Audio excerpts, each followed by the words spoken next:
Hello guys, నా పేరు మైత్రి. ఒకటో మై ఛానల్ ప్రకారం మన ఛానల్ సబ్స్క్రైబ్ చేసుకోకపోతే ఇప్పుడే సబ్స్క్రైబ్ చేసుకోండి. పక్కనే ఉన్న బెల్ ఐకాన్ క్లిక్ చేసి ఆన్లో పెట్టుకోండి. నా ఫర్దర్ మిస్ అవ్వకుండా చూడొచ్చు. చాలా మంది చూస్తున్నారు కానీ సబ్స్క్రైబ్ చేసుకోవట్లా. So please try to subscribe and click the bell icon also. ఒకసారి ఊహించుకోండి, మీరు ఒక ఆన్లైన్ ప్లాట్ఫామ్లో అంటే ఈ కామర్స్ ప్లాట్ఫామ్లో ఒక ప్రోడక్ట్ ఏదో ఆర్డర్ పెట్టారు. ఆ ప్రోడక్ట్ మీ ఇంటికి వచ్చింది. దాన్ని ఒక డెలివరీ పర్సన్ తీసుకొని వచ్చాడు. అయితే ఆ ప్రోడక్ట్ని తీసుకొని వచ్చిన డెలివరీ పర్సన్ ఇమీడియట్‌గా నాకు అర్జెంట్‌గా వాష్‌రూమ్‌కి వస్తుంది, టాయిలెట్‌కి వెళ్ళాలి, అర్జెంట్‌గా మీ వాష్‌రూమ్ వాడుకుంటా అన్నారు. కానీ మీరేమో ఒక అమ్మాయి, సో ఒక ఒక సింగిల్ అమ్మాయి, అంటే ఆ ఫ్లాట్‌లో మీరొక్కరు మాత్రమే ఉంటారు. సో మీరు ఎవరిని కూడా రానివ్వరు అందుకని లోపలికి. సో అతన్ని ఎన్ని సార్లు రావద్దని మీరు చెప్పినప్పటికీ కూడా ఫైనల్‌గా అతను మిమ్మల్ని తోసేసుకొని మరీ వచ్చేసాడు. ఈవెన్ పక్క ఫ్లాట్‌ల్లో చాలామంది మగవాళ్ళు ఉన్నారు, కావాలంటే వాళ్ళ దగ్గరికెళ్ళండి అని చెప్పినప్పటికీ కూడా అతను కనీసంలో కనీసం పట్టించుకోకుండా మిమ్మల్ని తోసుకుంటూ, తోసుకుంటూ లోపలికెళ్ళిపోయి లోపల వాష్‌రూమ్‌కెళ్ళి మళ్ళీ వచ్చేటప్పుడు తన ప్రైవేట్ పార్ట్ ఏదైతే ఉందో అది బయటకి తీసి చూపిస్తూ, అలా గనక చేసినట్టయితే మీ పరిస్థితి ఏంటి? దాన్ని మీరు హ్యాండిల్ చేయగలరా అసలు? అందరూ హ్యాండిల్ చేయగలిగే విషయం అయితే కాదిది. కానీ ఇలాంటి ఒక సంఘటన ఒక అమ్మాయికి జరిగింది. అండ్ ఆ అమ్మాయి దాన్ని చాలా అంటే చాలా బ్రేవ్‌గా హ్యాండిల్ కూడా చేసింది. అండ్ ఇది జరిగింది బెంగుళూరులోని మరతహల్లి ప్రాంతంలో. సో అసలు ఏం జరిగింది ఏంటనేది కొంచెం డీటెయిల్‌గా తెలుసుకునే ప్రయత్నం అయితే చేద్దాం. సో జూన్ 12, 2026న బెంగుళూరులోని ఈ మరతహల్లి ప్రాంతంలో ఇన్సిడెంట్ జరిగింది. ఒక 22 ఏళ్ల ఫ్లిప్‌కార్ట్ డెలివరీ ఎగ్జిక్యూటివ్, అతని పేరు విజయ్ మల్లికార్జున్ కామత్.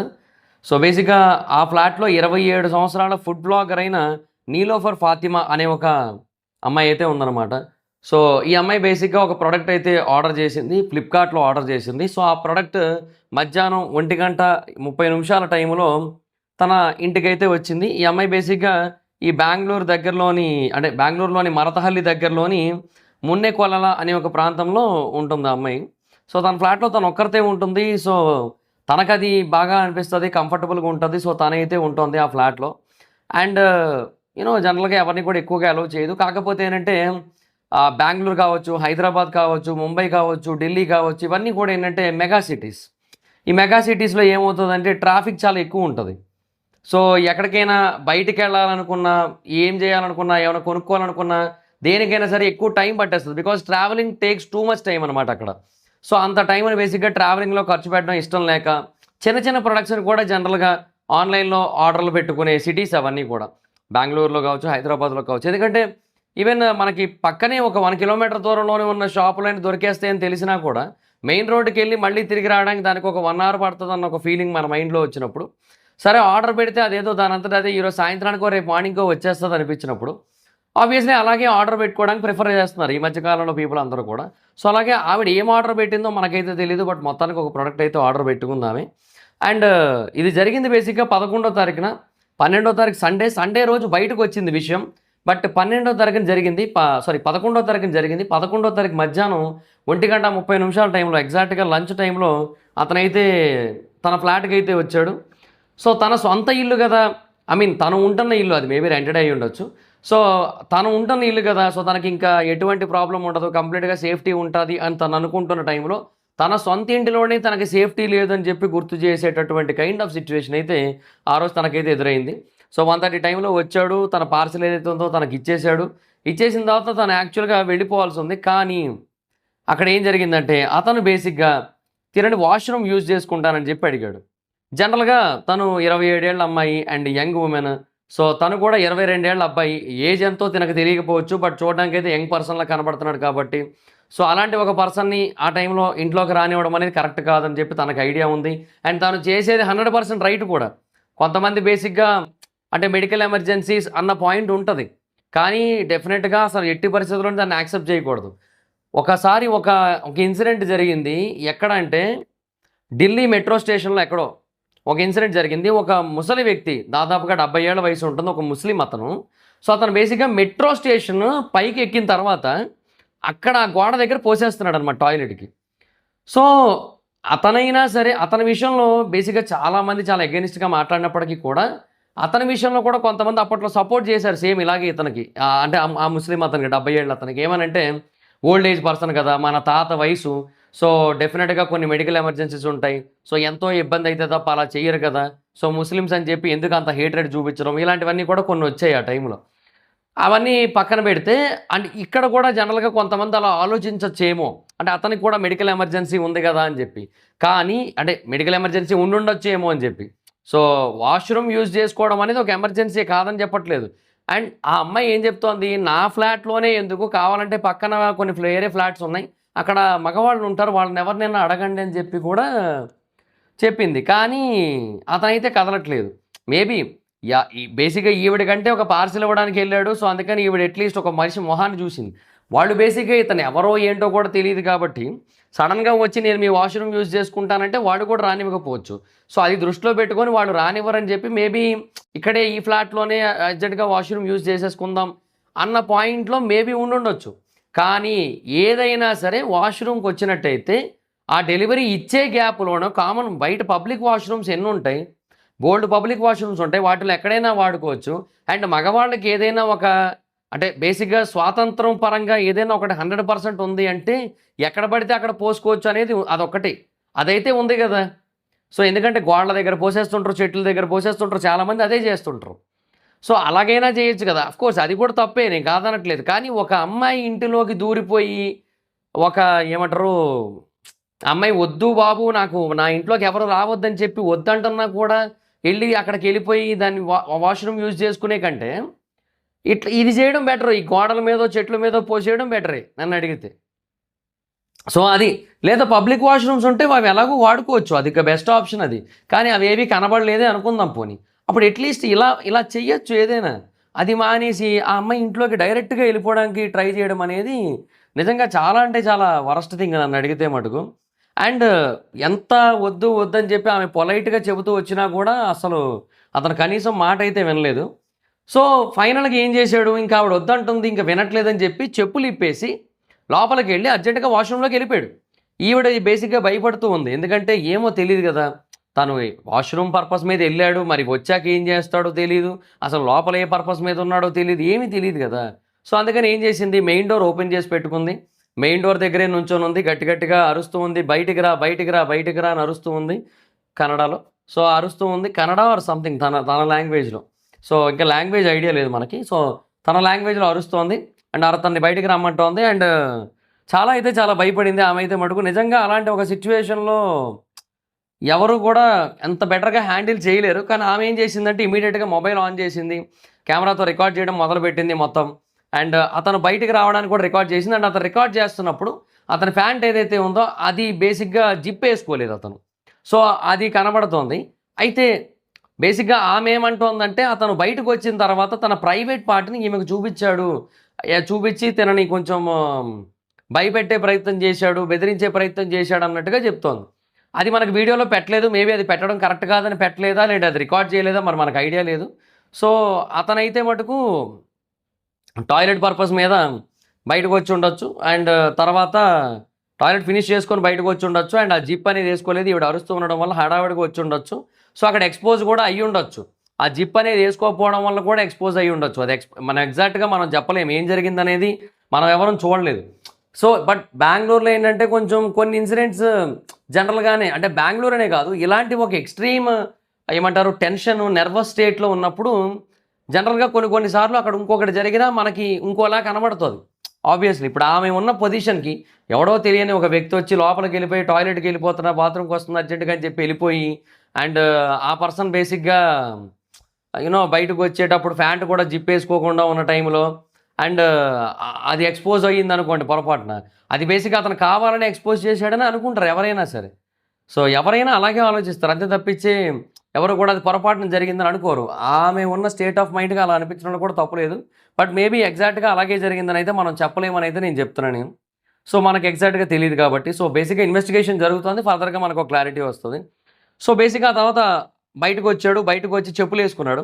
సో ఈ చెప్పులు విప్పేసి వెళ్ళడం, చెప్పులు వేసుకోవడం అనేది బేసిక్గా ఒక పాయింట్ తెలియజేస్తుంది. ఏంటంటే అతను నిజంగాని అంత ఎమర్జెన్సీలో ఉన్నాడా, అంత అర్జెన్సీలో ఉన్నాడా, అంత అర్జెన్సీలో ఉన్నాడు, అవతల పర్సన్ వద్దంటున్నా కూడా లోపలికి వెళ్ళిపోదామని డిసైడ్ అయినోడు కొంచెం జాగ్రత్తగా పద్ధతిగా చెప్పులు ఇప్పేసి మరీ లోపలికి వెళ్తాడా? సో ఇది ఏదో కావాలని చేసినట్టే ఉంది అన్న ఒక పాయింట్ కూడా వస్తుంది. సో ఆ యాంగిల్లో కూడా పోలీసులు అయితే విచారణ చేస్తున్నారు. వాళ్ళు మేబీ ఫర్దర్గా ఇన్వెస్టిగేషన్లో అంటే విచారణ చేస్తారు, ఇంకొద్ది రోజులు అతన్ని కొంచెం ఇంట్రాగేట్ చేస్తారు. చేసిన తర్వాత మనకి ఏదో క్లారిటీ వస్తుంది. సో ఆ తర్వాత అతను బయటకైతే వచ్చాడు. బయటకు వచ్చిన తర్వాత ఈమె అతను కంటిన్యూస్గా రికార్డ్ చేస్తూ వస్తోంది. పోలీస్ కంప్లైంట్ ఇస్తానని చెప్తూ వస్తోంది. అండ్ అలా చెప్పిన తర్వాత ఫైనల్గా అతను లిఫ్ట్లోకి అయితే పారిపోతున్నాడు. లిఫ్ట్లోకి వెళ్ళిపోయాడు, బటన్ నొక్కాడు. బట్ లిఫ్ట్ ఏమో వెంటనే క్లోజ్ అవ్వలేదు. సో వెంటనే మెట్లు దిగి పారిపోయాడు. ఇంకా అలా వెళ్ళిపోయాడు అక్కడ నుంచి. ఇమీడియట్గా ఫాస్ట్గా పారిపోయాడు. అంటే ఏదో కొంచెం సీరియస్ అయిపోతుందని అర్థం చేసుకొని అక్కడ నుంచి అయితే పారిపోయాడు. సో ఆమె ఇమీడియట్గా పోలీసులకి అయితే ఇన్ఫామ్ చేసింది. కేసు అయితే ఫైల్ చేసింది. అండ్ అతని పేరు విజయ్ మల్లికార్జున్ కామత్ అని తెలిసింది. కర్ణాటకలోని బెలగావ్ డిస్ట్రిక్ట్కి చెందిన పర్సన్. 22 ఏళ్ల వయసు అతనిది. సో యంగే. అండ్ ఈ యంగ్ పీపుల్ బేసిక్గా ఇలాగా ఈ ఫ్లిప్కార్ట్లు, అమెజాన్లు, జొమాటోలు, స్విగ్గీలు వీటిల్లో చేరుతున్నారు కదా. బికాస్ సరైన జాబ్ ఆపర్చునిటీస్ లేక బయట. సో వాటి గురించి కూడా మనం డిస్కస్ చేద్దాం వీడియో లాస్ట్లో. అది కూడా చాలా ఇంపార్టెంట్ పాయింటే. సో ఆ తర్వాత పోలీసులు ఇమీడియట్గా అతన్ని 12వ తారీఖున అరెస్ట్ చేశారు. 11న ఇన్సిడెంట్ జరిగింది. ఆమె కేసు ఫైల్ చేసింది. 12వ తారీఖున పోలీసులు అరెస్ట్ చేశారు. నిజంగా చాలా ఫాస్ట్గా అరెస్ట్ చేశారు పోలీసులు. ఈ విషయంలో చాలా క్విక్గా రియాక్ట్ అయ్యారు. అది నాకు బాగా అనిపించింది. సో నైస్, పోలీసులు అయితే బాగా చేశారు. అయితే అరెస్ట్ చేసిన తర్వాత అతను విచారణిస్తున్నప్పుడు అతను చెప్పిన విషయాలు ఏంటంటే, బేసిక్గా అతనికి చాలా అర్జెంటుగా వాష్రూమ్కి వెళ్ళాల్సి వచ్చింది. సో అందుకని ఆమె వాష్రూమ్ అయితే యూజ్ చేసుకున్నాడు. అండ్ ఫాతిమా బేసిక్గా ఇతని మీద కంటిన్యూస్గా అరవడం మొదలుపెట్టింది. సో అందువల్ల ఇతను కంగారుగా, భయంతో, అంటే ఆ ప్యానిక్లో బేసిక్గా అరుచుకుంటూ బయటకైతే వెళ్ళిపోయాడు. అండ్ అతను చెప్పింది ఏంటంటే, నేను తనకి నా ప్రైవేట్ పార్టీ ఏమీ చూపించలేదు అని చెప్పి చెప్తున్నాడు ఆయన. సో అతను ఈ విషయంలో చాలా కాన్ఫిడెంట్గా కూడా చెప్తున్నాడని చెప్పి తెలుస్తోంది. సో ఇది జరిగింది యాక్చువల్లీ. ఇట్లా అంటే అంటే ఆమె చెప్పిన దానికి ఇతను చెప్పిన దానికి కొంచెం చిన్న డిఫరెన్స్ అయితే కనబడుతుంది. అండ్ బేసిక్గా ఈ వీడియో ఫుటేజ్లోనేమో ఇతని ఫ్యాంట్కి జిప్ లేకపోవడం అనేది, జిప్ వేసుకొని ఉండకపోవడం అనేది కూడా ఒక క్వశ్చన్ మార్క్ అయింది. సో అదే అంటున్నా కదా, ఆ జిప్ వేసుకోకపోవడం వల్ల అది ఎక్స్పోజ్ అయ్యి ఉండొచ్చు. వాడు హడావిడిగా పరిగెడుతున్న టైంలో అదైనా జరిగి ఉండొచ్చు. లేదంటే రెండోది ఇంటెన్షనల్గా చేసి ఉండొచ్చు. ఇక్కడ అబద్ధం చెప్తుండొచ్చు. ఎందుకంటే అలా చేశానని చెప్పి ప్రపంచంలో ఎవడు ఒప్పుకోడు వన్స్ దొరికిపోయిన తర్వాత. అండ్ ఒకటైతే వాస్తవం, అతను బేసిక్గా వీడియోలో చూసిన దాని మేరకైతే, నేను వీడియో చూసిన దాని మేరకైతే మటుకు అతను హడావిడిగా అక్కడ నుంచి వెళ్ళిపోతున్నాడు. ఓకే, వాష్రూమ్కి వెళ్ళాను, ఇంకా నా పని అయిపోయింది అన్నట్టుగా వెళ్ళిపోతున్నాడు తప్పిస్తే, ఆవిడ అరుస్తోంది అన్న ఉద్దేశంతో, కేకలేస్తుంది అన్న ఉద్దేశంతో, భయంతో వెళ్ళిపోతున్నట్టు అనిపిస్తుంది తప్పిస్తే, ఏదో అంటే బ్యాడ్ ఇంటెన్షన్తో వెళ్ళిపోతున్న ఫీలింగ్ అయితే కలగలేదు. కానీ చెప్పలేము ఆ టైంకి అలాగా ఎటువంటి రియాక్షన్ లేకుండా, ఎటువంటి ఏమంటారు ఫేషియల్ ఎక్స్ప్రెషన్స్ తెలియకుండా మేబీ అట్లా కవర్ చేసుకుంటూ ఉండొచ్చు. ఎందుకంటే వీడియో రికార్డ్ చేస్తుందని తెలుస్తుంది కదా మొబైల్. సో మొబైల్లో రికార్డ్ చేస్తుందని తెలిసి మేబీ అతను అట్లా కనిపించకుండా మేబీ కవర్ చేసుకుని ఉండొచ్చు. అలా కూడా జరిగి ఉండొచ్చు. సో ప్రస్తుతానికైతే ఇన్వెస్టిగేషన్ నడుస్తోంది. సో ఆ ప్యాంట్ జిప్ ఏదైతే ఊడిపోయిందో, సో అది ఖచ్చితంగా కన్సిడరబుల్ పాయింట్. సో దాని గురించి విచారణ అయితే చేస్తున్నారు పోలీసులు ప్రస్తుతానికైతే. సో ఎఫ్ఐఆర్ అయితే రిజిస్టర్ అయ్యింది. క్రైమ్ నెంబర్ 345/2026 అన్న నెంబర్ మీద మరతహల్లి పోలీస్ స్టేషన్లో ఎఫ్ఐఆర్ అయితే రిజిస్టర్ అయ్యింది. బిఎన్ఎస్ సెక్షన్స్ కింద, చాలా సెక్షన్స్ కింద కేసులు అయితే పెట్టారు. Section 75 sexual harassment. సో బేసిక్గా unwelcome and explicit sexual overtures. So ఆ కేసు అయితే పెట్టారు. తర్వాత section 79 word or gesture or act intended to insult the modesty of a woman. So ఇదైతే పెట్టారు. తర్వాత section 329(2) criminal trespass and house trespass. So దీన్ని కూడా పెట్టారనమాట. So 3 sections. సో మొత్తంగా 3 సెక్షన్స్ అయితే పెట్టి అతని మీద కేసు అయితే ఫైల్ చేశారు. అండ్ ఇమీడియట్గా అరెస్ట్ చేసి ఎఫ్ఐఆర్ ఫైల్ చేశారు కాబట్టి ఓకే, కేసు కొంచెం త్వరగానే ముందుకెళ్తుందని అయితే అర్థమవుతోంది. Okay, done. అయితే ఫ్లిప్కార్ట్ ఎటువంటి రియాక్షన్ ఇచ్చిందంటే, ఫ్లిప్కార్ట్ ఇమీడియట్గా ఆ పర్సన్ అయితే జాబ్లో తీసేసింది. వాళ్ళు దీని గురించి ఒక అఫీషియల్ స్టేట్మెంట్ కూడా ఇచ్చారు. మాకు ఎప్పుడైతే దీని గురించి ఇన్ఫర్మేషన్ అందిందో ఇమీడియట్గా మేము అతన్ని అయితే టెర్మినేట్ చేసాం. కస్టమర్ సేఫ్టీనే మాకు చాలా ఇంపార్టెంట్, ఆ విషయంలో మాత్రం మేము అస్సలు తగ్గమని చెప్పి ఫ్లిప్కార్ట్ అయితే చెప్తోంది. సో వాళ్ళ సైడ్ నుంచి అయితే వాళ్ళు తీసేశారు. తర్వాత ఫ్లిప్కార్ట్ ఫర్దర్గా వేరే ఏమైనా ఇన్వెస్టిగేషన్స్ కనుక జరుగుతున్నట్టయితే, వాటికి ఫ్లిప్కార్ట్ యొక్క అవసరం ఏమైనా ఉన్నట్టయితే ఫ్లిప్కార్ట్ 100% సపోర్ట్ చేస్తుంది అన్నట్టుగా కూడా చెప్పారు. So done. వాళ్ళైతే ఫ్లిప్కార్ట్ వాళ్ళైతే క్లియర్గా ఉన్నారు వాళ్ళ సైడ్ నుంచి. కాకపోతే ఇక్కడ ఒక క్వశ్చన్ రైజ్ అవుతుంది. అదేంటంటే బ్యాక్గ్రౌండ్ వెరిఫికేషన్ అండ్ ట్రైనింగ్. ఇప్పుడు ఒక కస్టమర్ అంటే ఒక ఎంప్లాయీని బేసిక్గా జాబ్లోకి తీసుకునే ముందు ఎటువంటి బ్యాక్గ్రౌండ్ వెరిఫికేషన్ చేస్తారు, ఒకవేళ చేసినట్టయితే ఎందుకు ఇలాంటి వాళ్ళని జాబ్లోకి తీసుకుంటున్నారు అన్న పాయింట్ అయితే వస్తుంది, రైజ్ అవుతుంది కన్సర్న్ ఈ పరంగా. బ్యాక్గ్రౌండ్ వెరిఫికేషన్స్ వాళ్ళు చేస్తారు కానీ బేసిక్ వెరిఫికేషన్సే చేస్తారు అవన్నీ కూడా 100% పర్ఫెక్ట్గా చేయరు. అంటే ఇప్పుడు ఒక పర్సన్ని జాబ్లో పెట్టుకునే ముందు ఆ పర్సన్ ఇంటి చుట్టుపక్కల ప్రాంతాలకు వెళ్ళి ఈ పర్సన్ ఇక్కడే తిరుగుతుంటాడు కదా, ఇతను ఎలాంటి వాడు, ఇవేం చేయరు. ఈవెన్ పెళ్ళిళ్ళకే చేయట్లేదు ఈ మధ్యకాలంలో. సో ఉద్యోగాలకి ఇలాంటివి చేయాలని ఎక్స్పెక్ట్ చేయడం అయితే కరెక్ట్ కాదు. So 100% pure 100% perfect background verification అయితే జరగని పని. సో అదైతే చేయలేరు. కాకపోతే ట్రైనింగ్ అయితే ఇవ్వచ్చు. ట్రైనింగ్ నిజంగా చెప్తున్నాను, చాలా అంటే చాలా ఎక్స్ట్రాడినరీ వేలో ట్రైనింగ్ ఇవ్వచ్చు. అంటే మనం బేసిక్గా కస్టమర్స్తో ఎలా బిహేవ్ చేయాలి, మనకి ఏదైనా ఎమర్జెన్సీ ఉన్నా సరే కస్టమర్స్ని ఇబ్బంది పెట్టకూడదు. మనం బేసిక్గా జస్ట్ వెళ్ళామా, మనం ఇవ్వాల్సిన డెలివరీ ఇచ్చేసామా, మళ్ళీ వచ్చామా, అంతే. అంతకు మించి ఇంకేమీ చేయకూడదు అన్నట్టు కొన్ని ట్రైనింగ్స్ ఉంటాయన్నమాట. ఆ ట్రైనింగ్స్ ఇవ్వాల్సి ఉంటుంది. ఈ మధ్యకాలంలో ఇంకొకటి కూడా ఎక్కువైపోయింది. అదేంటంటే టిప్పింగ్ కల్చర్. ఈ ఫ్లిప్కార్ట్ కావచ్చు, అమెజాన్ కావచ్చు, ఇవన్నీ కూడా టిప్స్ ఎక్స్పెక్ట్ చేస్తున్నారు డెలివరీ పార్ట్నర్స్. ఒకప్పుడు ఎలా ఉండేదంటే ఓన్లీ రెస్టారెంట్స్కి వెళ్ళిన తర్వాత అక్కడ సర్వ్ చేస్తారు కదా, వాళ్ళకి మటుకు టిప్స్ ఇచ్చేవాళ్ళు. సో దానికి ఏం చేశారు తర్వాత, కొంతమంది టిప్స్ ఇవ్వట్లేదని సర్వీస్ ఛార్జ్ చేస్తారు ఏకంగా 10%. సో 1000 రూపీస్ బిల్ చేస్తే 100 రూపీస్ సర్వీస్ ఛార్జ్, 5000 చేస్తే 500 సర్వీస్ ఛార్జ్, అలా చేస్తారు. కొన్ని రెస్టారెంట్లో 5% పెట్టారు. ఒకవేళ కస్టమర్స్ ఎవరైనా సరే వద్దు అనుకున్నట్టయితే తీసేయాల్సి ఉంటుంది సర్వీస్ ఛార్జ్. సో అదొక పాయింట్ అయితే ఉంది, అది సుప్రీంకోర్టు కూడా చెప్పింది. సో తీసేయాల్సి ఉంటుంది. సో ఇలాగా సర్వీస్ ఛార్జ్ అని చెప్పి చేశారు. ఓకే, టిప్పింగ్ కల్చర్ రెస్టారెంట్లో ఉండేది. ఇప్పుడు అది ప్రతి చోటకి వచ్చేసింది. ఒక వైఫై ఇన్స్టలేషన్ దగ్గర కావచ్చు, లేదంటే ఒక ఏమంటారు ఇప్పుడు ఇట్లాంటి డెలివరీస్, అమెజాన్ డెలివరీస్ కావచ్చు, లేదంటే వేరే డెలివరీస్ కావచ్చు, అంటే అది వాళ్ళ ఇష్టం. కస్టమర్ చాయిస్ అనే పాయింట్ లేదు. కస్టమర్కి ఇవ్వాలనిపిస్తే ఇవ్వాలి, లేదంటే లేదు. అంతేగాని వాళ్ళంతటా వాళ్ళు టిప్ అడగడం అనేది ఉండకూడదు. ఈ మధ్యకాలంలో ఈ డెలివరీ సైడ్ నుంచి ఇది కూడా కొంచెం ఎక్కువైంది. అది కూడా కొంచెం మరిగా దాని గురించి కూడా కొంచెం బేసిక్ ట్రైనింగ్ ఇవ్వాలి. టిప్స్ అనేవి మీరు అడగకూడదు. If A customer wants to give you they can, మీరు తీసుకోండి అంతే ఇంకా అన్నట్టు చెప్పాలి తప్ప. బట్ ఇది కూడా మిస్ అవుతుంది. సో ఇలాగ రకరకాల ట్రైనింగ్స్ అనేవి ఇవ్వాల్సి ఉంటుంది. అంటే కస్టమర్తో ఎలా బిహేవ్ చేయాలి, మనకి ఇచ్చిన పని ఏంటి, అది మాత్రమే చేసుకొని వచ్చేయాలి. ఇలాగే ఉండాలి తప్పిస్తే మనం బేసిక్గా కస్టమర్ని మనం ఎట్టి పరిస్థితుల్లోనే ఇబ్బంది పెట్టకూడదు అని చెప్పాలి. బట్ అవి కొన్ని మిస్ అవుతున్నాయి. తర్వాత ఈ కార్పొరేట్ యాక్షన్ విషయంలో కూడా కొంతమంది అంటే అన్సాటిస్ఫైడే ఉన్నారు. అంటే ఫ్లిప్కార్ట్ బేసిక్గా తను తీసేసింది కానీ జాబ్లోంచి, స్టిల్ ఇప్పటికీ చాలామంది ఏమంటున్నారంటే ఓకే తీసింది కాదనట్లేదు, కానీ స్టిల్ ఎంత కాదనుకున్నా సరే వాళ్ళు ప్రాపర్గా వెరిఫికేషన్ చేయకపోవడం వల్ల కదా ఇలాంటి పర్సన్ వచ్చి ఈ టైంలో ఆమెను ఇబ్బంది పెట్టాడని చెప్పి కూడా మాట్లాడుతున్నారు. సో అందుకే కస్టమర్స్ యొక్క ఏమంటారు సేఫ్టీని దృష్టిలో పెట్టుకొని ఆల్రెడీ ఉన్న వాళ్ళని కావచ్చు, లేదంటే ఇక మీదట చేరే వాళ్ళని కావచ్చు, అందరినీ కూడా ఫుల్ ఫ్లెడ్జ్డ్గా వెరిఫై చేసిన తర్వాత, వాళ్ళ బ్యాక్గ్రౌండ్ వెరిఫికేషన్ అంతా ఫినిష్ అయిన తర్వాత మాత్రమే వాళ్ళని మళ్ళీ జాబ్లో పెట్టుకోవాలని చెప్పి అభిప్రాయపడుతున్నారు. లేదంటే ఆల్రెడీ ఉన్న వాళ్ళలో కూడా చాలామంది తీసేయాల్సి ఉంటుందని కూడా అభిప్రాయపడుతున్నారు అనమాట. సో అది తర్వాత సోషల్ మీడియాలో చాలా పెద్ద రెస్పాన్స్ అయితే వచ్చింది ఈ ఇన్సిడెంట్కి. మొత్తం అందరూ కూడా చాలా సివియర్గా రియాక్ట్ అయ్యారు. సో అంటే ఇక సొంత ఇంట్లోనే సేఫ్టీ లేకపోతే ఎలాగా అనే విషయం మీద అందరూ కూడా చాలా సివియర్గా రియాక్ట్ అయ్యారు సోషల్ మీడియాలో, ట్విట్టర్లో కావచ్చు, ఇన్స్టాలో కావచ్చు, చాలా చోట్ల. అండ్ యూనో ఈ కైండ్ ఆఫ్ బిహేవియర్ అనేది నార్మల్ అయిపోయింది ఈ మధ్యకాలంలో. సో ఇది ఏదో పెద్ద సీరియస్ విషయం కాదులే అన్నట్టు అయిపోయింది. అండ్ ఇంకొకటి ఏంటంటే ఈ ఏదైతే అశ్లీల కంటెంట్ పెరుగుతోందో సోషల్ మీడియా స్పేస్లో, సో దాని కారణంగా కూడా కొంచెం పీపుల్ యొక్క మైండ్ సెట్ ఇలా జరుగుతుంది. అండ్ గర్ల్స్ బేసిక్గా ఎప్పుడైనా సరే ఇలాంటివి జరిగే అవకాశం ఉంది. సో వాటన్నిటి గురించి కూడా వాళ్ళు చాలా జాగ్రత్తగా రెడీగా ఉండాల్సి ఉంటుంది అనే విషయాన్ని కూడా కొంతమంది అయితే హైలైట్ చేస్తున్నారు. సో అదే మెయిన్, ఉమెన్కి ఏంటంటే బయట సేఫ్టీ లేదు అనే పాయింట్ ఉంది, బట్ ఇప్పుడు ఇంట్లో కూడా సేఫ్టీ లేదు అనే ఒక పాయింట్ బేసిక్గా ఈ ఇన్సిడెంట్ కారణంగా క్రియేట్ అయింది కదా. సో అందుకని బేసిక్గా దీన్ని చాలా సీరియస్గా తీసుకొని వాడికి కఠినమైన శిక్ష పడాలి. ఒకవేళ వాడి కనుక చాలా ఇదంతా 100% ఫ్యాక్ట్ అయినట్టయితే ఆ పర్సన్కి కఠినమైన శిక్ష పడాలి. పడితే అప్పుడు బేసిక్గా ఇలాగా ఫర్దర్గా చేయాలనుకునే వాళ్ళకి ఒక భయం వస్తుంది, వాళ్ళు ఏమి చేయరు, అండ్ ఇంట్లో ఉండే ఆడవాళ్ళకి సేఫ్గా ఉంటుందని చెప్తాను. ఎందుకంటే ఇప్పుడు ఈవిడంటే ఒక్కరే ఉన్నారబ్బా, బట్ అలా కాదు కదా. జనరల్గా వైఫ్ అండ్ హస్బెండ్స్ ఇద్దరం ఉంటున్నారు అనుకుందాం.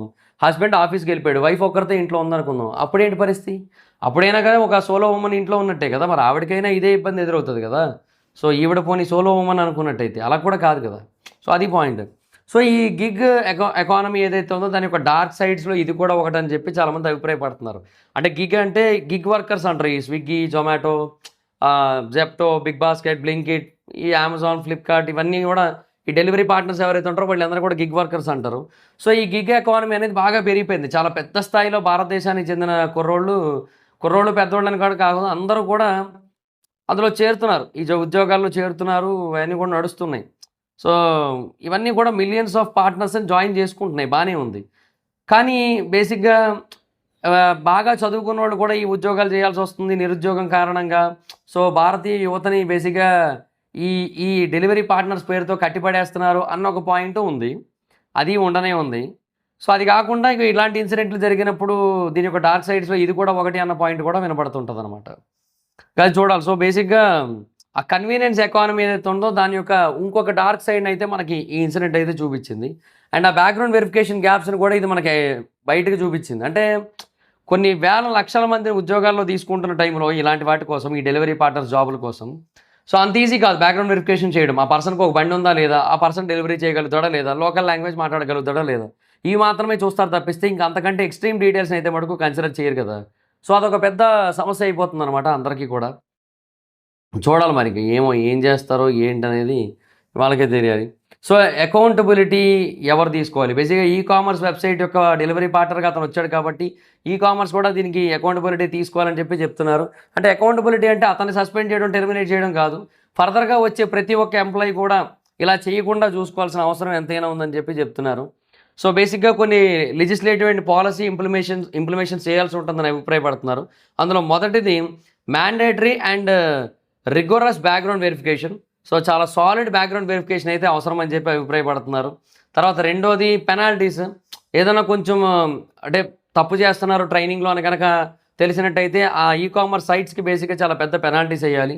అండ్ మ్యాండేటరీ ట్రైనింగ్స్ ఉండాలి. తర్వాత real time tracking and monitoring ఉండాలి డెలివరీ పర్సనల్ది. తర్వాత ఎమర్జెన్సీ ప్రోటోకాల్స్ ఉండాలి కస్టమర్స్కి కూడా. ఒకవేళ ఏదైనా ఇన్సిడెంట్ కనుక జరిగినట్టయితే ఇమీడియట్గా వాళ్ళకి ఎలాంటి రెస్పాన్స్ ఇవ్వాలో తెలియదు కదా. సో అలా అనమాట. సో అలాగే విక్టిమ్స్ యొక్క సైకలాజికల్ ట్రామా గురించి కూడా చాలామంది అడ్రస్ చేస్తున్నారు. ఇప్పుడు ఆమెకు బేసిక్గా ఫర్దర్గా ఒక 1 month వరకు ఏదైనా ఆర్డర్లు పెట్టాలంటే భయం వేస్తుంది ఆవిడకి. ఎందులో అయినా సరే, అది బిగ్ బాస్కెట్ కావచ్చు, బ్లింకిట్ కావచ్చు, లేదంటే అమెజాన్ కావచ్చు, ఫ్లిప్కార్ట్ కావచ్చు, ఏదైనా కావచ్చు. సో అది.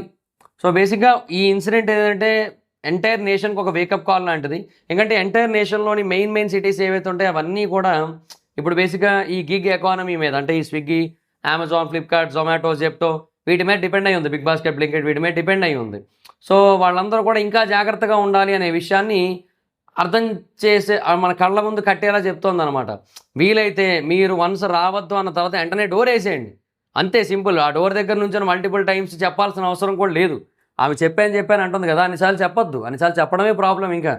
సో అతనికి ఏంటంటే టైం ఇచ్చినట్టు అవుతుంది లోపలికి రావడానికి. అది అతను బేసిక్గా నిజానికి ఆవిడ వెంటనే మొహమ్మద్ డోర్ వేసి గడపెట్టేసుకొని ఉండుంటే వాడు ఏ బాధలు పడతాడో వాడికే తెలియదు. బయటకు వెళ్తాడో ఎక్కడికి వెళ్ళిపోతాడో వాడికే తెలియదు. ఫ్యాంట్లో వెళ్ళేస్తారో వాడిష్టం, టాయిలెట్ పోసేస్తారో వాడిష్టం. ఇంకా అది ఏదైనా చేసుకోనండి. మీరైతే మీ సేఫ్టీ ఇంపార్టెంట్ కదా లేడీస్ అందరికీ కూడా. సో ఫస్ట్ డోర్ వేసేయండి. అడిగినప్పుడు లేదు మా ఇంట్లోకి అలా ఎవరిని కూడా రానివ్వమని చెప్పి వెంటనే స్లామ్ ద డోర్, అంతే. డోర్ వేసి గడపెట్టేయండి.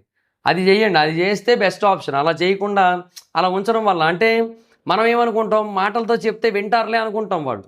మనం మాటలతో చెప్తే వాళ్ళు వింటారులే, వద్దు వద్దు వద్దు అని చెప్పి ఒక 4 సార్లు చెప్తే వెళ్ళిపోతారులే అనుకుంటాం. కానీ ఇక్కడ చూడండి ఏమైందో, అమ్మాయి చాలాసార్లు చెప్పినా కూడా వాడు లోపలికి వచ్చాడు కదా. సో అందుకనే బేసిక్గా అలాగ మాట్లాడుతూ ఉన్న కొద్దీ వాడికి టైం ఇచ్చినట్టు అవుతుంది అనమాట. సో ఇవ్వద్దు అలాగా. So as fast as possible no చెప్పేసి డోర్ వేసేయండి ఇలాంటి ఇన్సిడెంట్ కనుక జరిగితే. సో ఇక్కడ 3 types ఆఫ్ ఫెయిల్యూర్స్ అయితే ఉన్నాయి ఈ ఇన్సిడెంట్లో. ఒకటి ఇండివిజువల్ ఫెయిల్యూర్. ఆ డెలివరీ ఏజెంట్ ఎవరైతే ఉన్నా అతను బేసిక్గా డీసెన్సీ, ప్రొఫెషనలిజం, లా ఇలాంటి కొన్ని ఉంటాయి, వాటికి కొన్ని బౌండరీస్ ఉంటాయి, అవన్నీ కూడా దాటేశాడు. అది ఇండివిజువల్ ఫెయిల్యూర్. రెండోది కార్పొరేట్ ఫెయిల్యూర్. బ్యాక్గ్రౌండ్ వెరిఫికేషన్ ప్రాపర్గా లేదు. సో ఒక ఇండివిజువల్ పర్సన్ ఒక కస్టమర్ యొక్క ఇంటి లోపలికి వెళ్ళిపోయే పరిస్థితి ఎందుకు వచ్చిందంటే అసలు బేసిక్గా ఆ కంపెనీ వాళ్ళు బేసిక్గా ఇలాంటి ఎంప్లాయీస్ని పెట్టుకోవడం వల్లే. అండ్ ఒక కంపెనీ బేసిక్గా ఒక కస్టమర్ యొక్క ఇంటికి ఒక డెలివరీ పార్ట్నర్కి యాక్సెస్ ఇస్తుంది, డోర్ కొట్టే యాక్సెస్ ఇస్తుంది, వాళ్ళు ఎదురుపడే యాక్సెస్ ఇస్తుంది, వాళ్ళకి చేతికి ఏదో ఇచ్చే యాక్సెస్ ఇస్తుంది అంటే సో ఆబ్వియస్లీ వాళ్ళకి చాలా ట్రైనింగ్, చాలా జాగ్రత్తలు చెప్పాల్సిన బాధ్యత కంపెనీ మీద ఉంటుంది ఖచ్చితంగా. తర్వాత సిస్టమాటిక్ ఫెయిల్యూర్ కూడా. ఈ గిగ్ ఎకానమీ యొక్క ర్యాపిడ్ ఎక్స్పాన్షన్ వల్ల సేఫ్టీ ప్రోటోకాల్స్ అన్నీ కూడా గాలిలోకి ఎగరేస్తున్నారు. బట్ ఏదైనా ఇక్కడ మనం మెచ్చుకోవాల్సిన విషయాలు ఉన్నాయంటే, ఒకటి పోలీసులు తీసుకున్న యాక్షన్ చాలా త్వరగా తీసుకున్నారు. రెండోది ఆ అమ్మాయి యొక్క ధైర్యం, ఆ అమ్మాయి కూడా చాలా ధైర్యంగా నిలబడింది. తర్వాత ఫ్లిప్కార్ట్ బేసిక్గా అతను టెర్మినేట్ చేసింది, కార్పొరేట్ అకౌంటబిలిటీ అంటారు దీన్ని. సో అది కూడా చేసింది. తర్వాత పబ్లిక్ కూడా బేసిక్గా చాలా గట్టిగా రియాక్ట్ అయ్యారు ఈ ఇన్సిడెంట్ కోసం. సో ఇవన్నీ జరిగాయి కాబట్టి ఇది కూడా కొంత పాజిటివ్ సైడ్ అనుకోవచ్చు. But end of the day ఈ కేసు మీద పూర్తి స్థాయిలో ఇన్వెస్టిగేషన్ అయితే జరగాల్సి ఉంటుంది. ఇన్వెస్టిగేషన్ జరిగిన తర్వాత అతను తప్పు అయితే ఉంది, బట్ ఎంత స్థాయిలో అంటే అతను లోపలికి వెళ్ళడం అయితే 100% తప్పే. కానీ బేసిక్గా అతను లోపలికి వెళ్ళి బయటకు వచ్చిన తర్వాత నిజంగానే చూపించాడా, లేదంటే అది జిప్ ఓపెన్ చేసి ఉండడం వల్ల ఎక్స్పోజ్ అయిందా, అది తెలియాల్సి ఉంది. సో అది మరి చూద్దాం. మీ అభిప్రాయం ఏంటి? అతను ఏం తప్పు, అతను కావాలని చూపించాడు అనుకుంటున్నారా, లేదంటే బై మిస్టేక్ ఎక్స్పోజ్ అయింది అనుకుంటున్నారా? కింద కామెంట్ సెక్షన్లో చెప్పండి మీ అభిప్రాయం ఏంటో. వీడియో మీకు నచ్చితే లైక్ చేసి వీడియోని షేర్ చేయడం కారణం మన ఛానల్ సబ్స్క్రైబ్ చేసుకోకపోతే ఇప్పుడే సబ్స్క్రైబ్ చేసుకోండి. పక్కనే ఉన్న బెల్ ఐకాన్ క్లిక్ ఆన్లో పెట్టుకోండి. నా ఫర్దర్స్ మిస్ అవ్వకుండా చూడొచ్చు. చాలా మంది చూస్తున్నారు కానీ సబ్స్క్రైబ్ చేసుకోవట్లా. So please try to subscribe and click the bell icon also. నా ఇన్స్టాగ్రామ్ ఐడి అవసరం అయితే అక్కడ వచ్చి ఫాలో అవచ్చు. Thank you so much. బాబా మీటర్ నెక్స్ట్ వీడియో. Bye bye.